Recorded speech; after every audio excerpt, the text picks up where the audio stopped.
सुप्रभात बेटा। रहीमदास जी के बाद में जो अध्याय हैं वो पाठ्यक्रम से हटा दिए गए हैं। अगला अपना अध्याय है मैथिल शरण गुप्त, जिसको द्विवेदी युग का राष्ट्र कवि भी कहा जाता है। इनका परिचय है। राष्ट्र कवि की उपाधि से सम्मानित भारतीय संस्कृति के महान उद्गाता श्री मैथिल शरण गुप्त का जन्म उत्तर प्रदेश के चिरगांव जिला झांसी में 1886 में हुआ था। गुप्त जी द्विवेदी युग के सर्वाधिक लोकप्रिय प्रतिनिधि कवि हैं। इनके पिता सेठ रामचरण कविता प्रेमी थे और कनकलता उपनाम से कविताएं लिखा करते थे। इनके पिताजी भी थे, वो साहित्य प्रेमी थे, वो भी कविताएं लिखा करते थे। और किस नाम से लिखते थे वो? कनकलता उपनाम से। मैथिल शरण गुप्त की प्रारंभिक जो कविताएं थी वो वेश्योपकारक पत्रिका में छपी थी, किंतु बाद में आचार्य महावीर प्रसाद द्विवेदी के संपर्क में आने के बाद में सरस्वती पत्रिका के अंदर छपने लगी और इन्हीं की प्रेरणा से उन्होंने खड़ी बोली को कविता की सरसता के अनुरूप ढालने का कार्य किया। पहले ये ब्रज भाषा के अंदर कविताएं लिखा करते थे, लेकिन मैथिल शरण गुप्त के संपर्क में आने के बाद में इन्होंने खड़ी बोली के अंदर कविताएं लिखना प्रारंभ किया। गुप्त जी की रचनाओं में राष्ट्रीयता, स्वदेश प्रेम, युगीन चेतना और भारतीय संस्कृति की छाप पूरी तरह दिखाई देती है। भारत भारती नामक रचना ने उन्हें अत्यधिक लोकप्रिय बनाया है, जो राष्ट्रीय भावनाओं से ओतप्रोत इनकी रचना थी और इसी रचना के कारण इनको राष्ट्र कवि का सम्मान भी मिला था।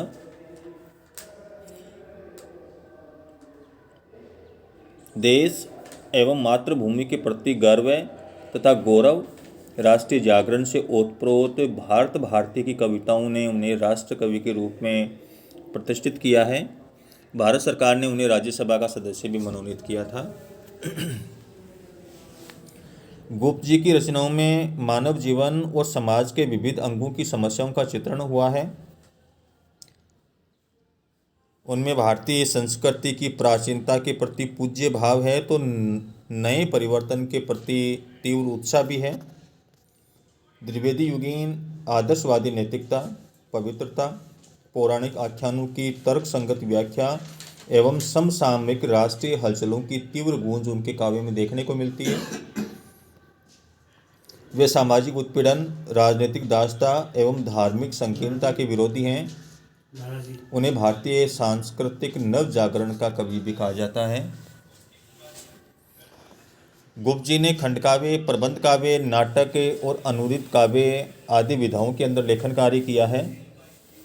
इनकी प्रमुख रचनाओं में है भारत भारती, जयदत्त वध, पंचवटी, गुरुकुल झंकार, साकेत, यशोधरा, द्वापर, जय भारत, सिद्धराज, विष्णुप्रिया आदि हैं। साकेत महाकाव्य ने गुप्त जी को कीर्ति के शिखर तक पहुंचाया है, जिसमें राम के पावन चरित्र को आधुनिक परिवेश में चित्रित करते हुए उपेक्षिता उर्मिला के चरित्र को त्यागमयी नारी के रूप में चित्रित किया है। साकेत के अंदर लक्ष्मण की पत्नी उर्मिला का जो विरह है उसका वर्णन गुप्त जी ने किया है। यहाँ पर इनकी दो रचनाएं ली गई हैं। पहली रचना यशोधरा से संकलित है। यशोधरा में गौतम बुद्ध के राजगृह को त्याग कर चले जाने के बाद उसकी पत्नी यशोधरा के हृदय में उत्पन्न भावों का मनोवैज्ञानिक चित्रण प्रस्तुत किया गया है।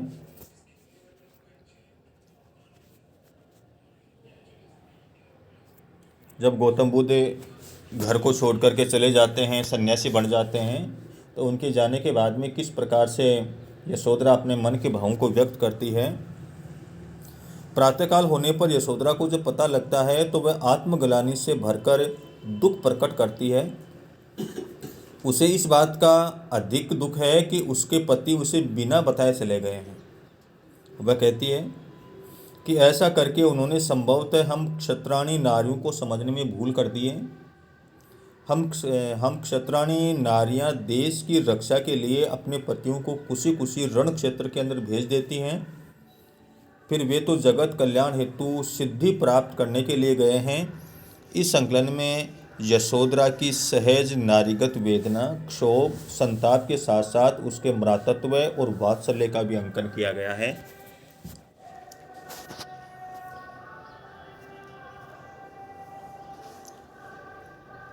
पहली है इनकी यशोधरा।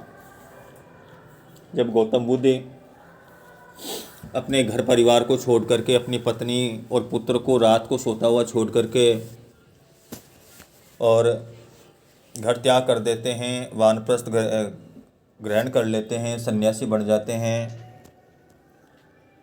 और जब सुबह यशोधरा को पता चलता है कि उनके पति हैं वो उसे बिना बताए चले गए हैं, इस बात का उसको अत्यधिक दुख होता है और वह अपनी वेदना को प्रकट कर रही है। तो देखो क्या कह रही है यशोधरा, कह रही है, सिद्धि हेतु स्वामी गए ये गौरव की बात,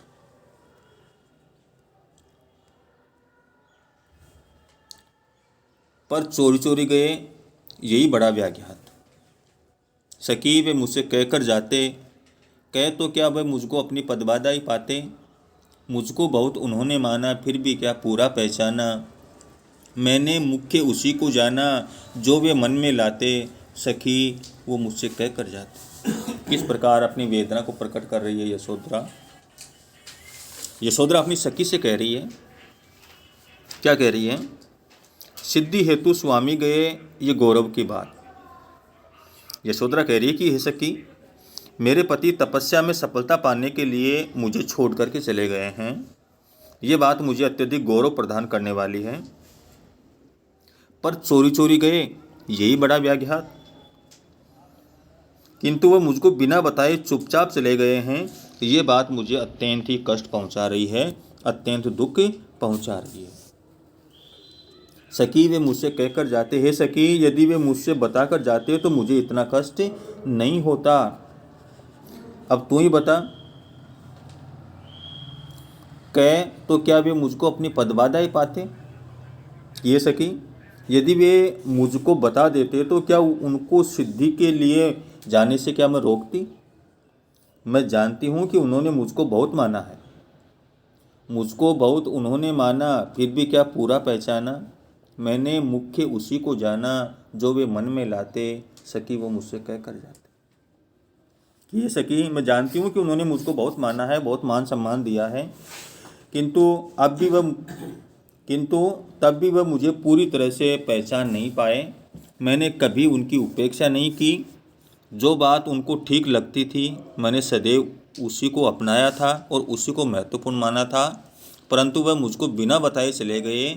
यदि वे मुझसे कहकर जाते तो मुझे इतनी पीड़ा, इतना कष्ट नहीं होता। अब आगे देखो क्या कह रही है, स्वयं सुसज्जित करके क्षण में प्रियतम को प्राणों के पण में हम ही भेज देती हैं रण में क्षात्र धर्म के नाते। सखी वे मुझसे कहकर जाते, हुआ न वह भी भाग्य अभागा, किस पर विफल गर्व अब जागा। जिसने अपनाया था त्यागा, रहे स्मरण ही आते। सखी वे मुझसे कहकर जाते। अपनी वेदना प्रकट करती हुई आगे यशोधरा कह रही है, स्वयं सुसज्जित करके क्षण में प्रियतम को प्राणों के पण में हम ही भेज देती हैं रण में क्षात्र धर्म के नाते। यशोधरा अपनी सखी से कह रही है कि ये सखी, हम क्षत्राणियाँ हैं। जब स्वदेश की रक्षा के लिए युद्ध का आह्वान होता है तो हम स्वयं अपने प्रिय पतियों को अस्त्र शस्त्रों से सुसज्जित करके युद्ध भूमि के लिए विदा करती हैं। उसमें हम बिल्कुल भी विलंब नहीं करती हैं। युद्ध भूमि में प्राणों का बाजार सजा होता है, किंतु हम क्षत्रिय नारियों का जो कर्तव्य है उसके पालन में हम देर नहीं करती। काश वो मुझसे कह करके जाते। हुआ न वह भी भाग्य अभागा, किस पर विफल गर्व अब जागा। मुझे उन्होंने ये सौभाग्य भी प्रदान नहीं किया। मुझे तो अपनी क्षत्राणी धर्म के पालन करने पर गर्व करने की अवस्था भी प्राप्त नहीं हुई कभी जिसने मुझे अपनी अर्धांगिनी के रूप में अपनाया था, जिसने अपनाया था त्यागा, कि जिसने कभी मुझे पत्नी के रूप में अर्धांगिनी के रूप में अपनाया था, मुझसे विवाह किया था, अब उसने मुझको त्याग दिया। रहे स्मरण ही आते सकी वे मुझसे कह कर जाते। अब तो मेरी यही कामना है कि वह मुझको याद आते रहें। हे सखी, यदि वे मुझसे बता कर जाते तो मुझे इतना दुख नहीं होता।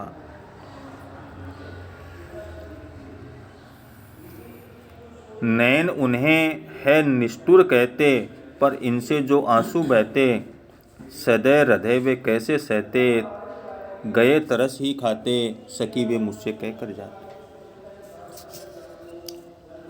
यशोधरा कह रही है कि ये सखी, मेरे नेत्र कहते हैं कि मेरे पति निर्दयी हैं, तभी तो वह मुझे बिना बताए चुपचाप चले गए हैं। किंतु ये बात सच नहीं है, ये अत्यंत दयालु है। नैन उन्हें है निष्ठुर कहते, कि मेरी आंखें तो उन्हें निष्ठुर कह रही, निर्दयी कह रही हैं, पर इनसे जो आंसू बहते, सदैव हृदय वे कैसे सहते। किंतु सच बात तो ये है कि वो अत्यंत दयालु हैं। यदि वे मुझे बताकर घर से जाते तो मेरी आंखों से दुख के कारण आंसू बहने लगते। उन आंसुओं को दयालु हृदय वाले मेरे प्रियतम सहन नहीं कर पाते। मुझ पर तरस खाकर उन्होंने मुझे कुछ नहीं बताया, वो चुपचाप घर से चले गए। काश वह मुझसे कहकर वन के लिए प्रस्थान कर जाते।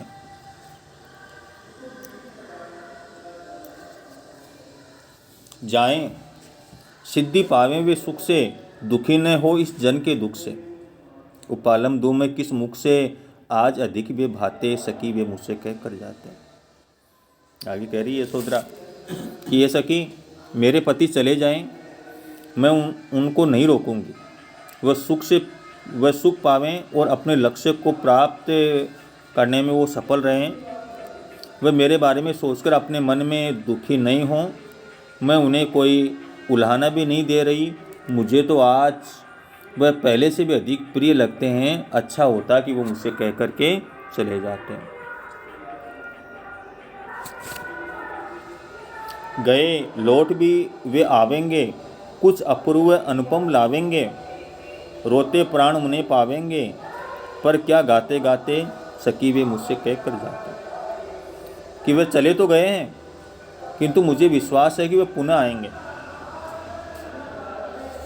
गए लौट भी आवेंगे, कि वो चले गए हैं, मुझे छोड़ के चले गए हैं, लेकिन मुझे ये भी विश्वास है कि वो पुनः लौट करके भी आएंगे, कुछ अपूर्व अनुपम लाएंगे। और जब वो लौट करके आएंगे तो अपने साथ अनोखी उपलब्धि और सिद्धियां लेकर के आएंगे। रोते प्राण उन्हें पावेंगे, किंतु उनसे मिलकर मेरा कष्ट मिट जाएगा। आज मैं उनके विरह में आंसू बहा रही हूँ, लेकिन जैसे उनसे मैं मिलूँगी तो मेरा कष्ट दूर हो जाएगा। पर क्या गाते गाते, सखी वे मुझसे कह कर जाते।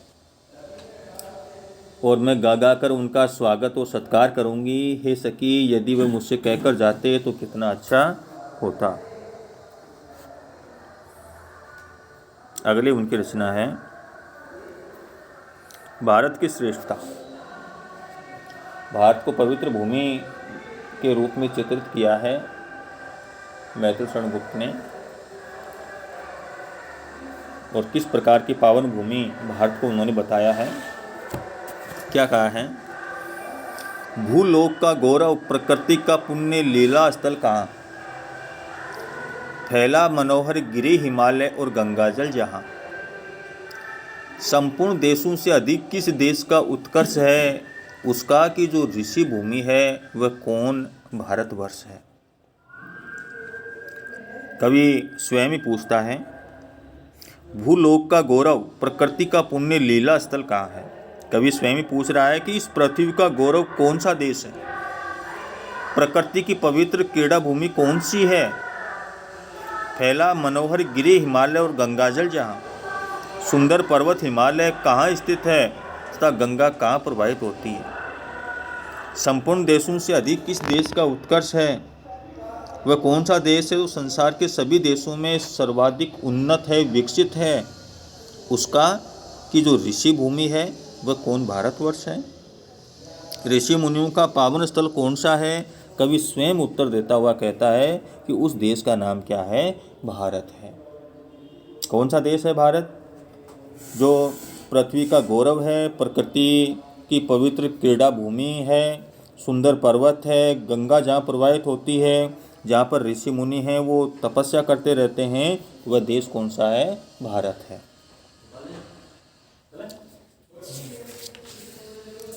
हाँ, वृद्ध भारतवर्ष ही संसार का सिरमौर है, ऐसा पुरातन देश कोई विश्व में क्या और है।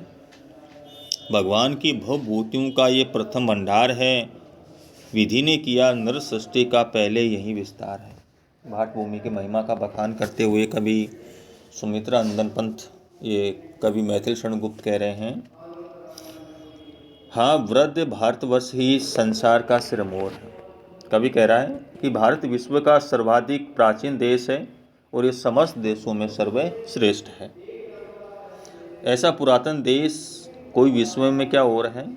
भारत के समान प्राचीन देश संसार में कोई और नहीं है। भगवान की भवभूतियों का ये प्रथम भंडार है। ईश्वर का जितना सांसारिक वैभव है उस सब का संग्रहालय भारत में ही है, अर्थात भारत में सृष्टि की सर्वोत्तम चीज़ें पाई जाती हैं। विधि ने किया नृ सृष्टि का पहले यही विस्तार है। ब्रह्मा ने जीव जंतु की उत्पत्ति का कार्य सर्वप्रथम भारतवर्ष में ही किया था। तात्पर्य है कि सृष्टि का आरंभ भारतवर्ष से ही हुआ है। अगली है, ये पुण्य भूमि प्रसिद्ध है, इसके निवासी आर्य हैं।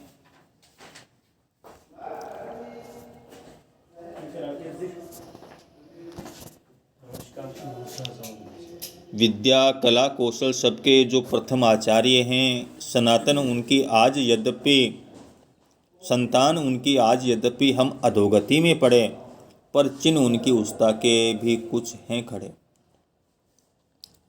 कवि कह रहे हैं ये पुण्य भूमि प्रसिद्ध है, इनके निवासी आर्य हैं। कवि कहता है कि भारत संसार का प्रसिद्ध पावन स्थल है। इस देश के रहने वाले आर्य कहलाते हैं। आर्य श्रेष्ठ मनुष्य को कहते हैं। वे महान विद्वान होते हैं। विद्या कला कौशल सबके जो प्रथम आचार्य हैं। अनेक विद्याओं और कलाओं के वो शिक्षक हैं। सर्वप्रथम उन्होंने संसार को सुशिक्षित बनाया है तथा कला कौशल की शिक्षा दी है। हम सब उन्हीं आर्यों की संतान हैं। संतान उनकी आज यद्यपि हम अधोगति में पड़े, यद्यपि आज हमारा पतन हो गया है, पर चिन्ह उनकी उस्ता के आज भी कुछ हैं खड़े, किंतु अब भी उनकी श्रेष्ठता और ऊंचेपन की अनेक पहचान संसार के अंदर बाकी हैं। ये अपना मैथिल शरण गुप्त का जो अध्याय था बेटा पूरा हो चुका है। धन्यवाद। जय हिंद।